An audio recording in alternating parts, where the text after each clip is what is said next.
You know, we've been moving toward Chicago. We have a governor that thinks it's wonderful that only like 7 people were killed this week.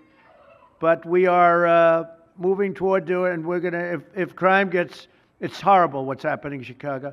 We could make Chicago a safe city in a period of 4 weeks. In a period of 8 weeks, 9 weeks, 10 weeks, it would be totally safe. And the people of Chicago want us to go there. And if you look at the crime that's taken place in Chicago in the last 2 weeks, just take a look. It's on the front page of every newspaper. It's out of control. The mayor is incompetent, and the governor is a big fat slob.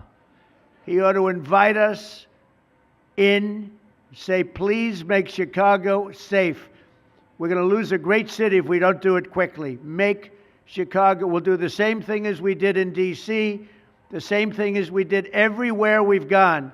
It's become almost instantly safe. And I want to do it in Chicago. So Governor Pritzker, if you're listening, let's get your act together. Invite us in. We're going to make your place so safe. You're not going to have these crimes that are making the newspapers and the front page of every newspaper and television story, news story.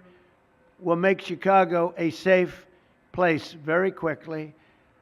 I looked at the various cases, granting mercy, discovering that the terrible trauma that everyone's going through. And I had a little bit of a Pritzker joke. I was going to talk about Pritzker in size, but when I talk about Pritzker, I get angry because he's not letting us do the job. So I'm not going to tell my Pritzker joke. They have a very cute little joke, you know. Some speechwriter wrote some joke about his weight, but I would never want to talk about his weight. I don't talk about people being fat.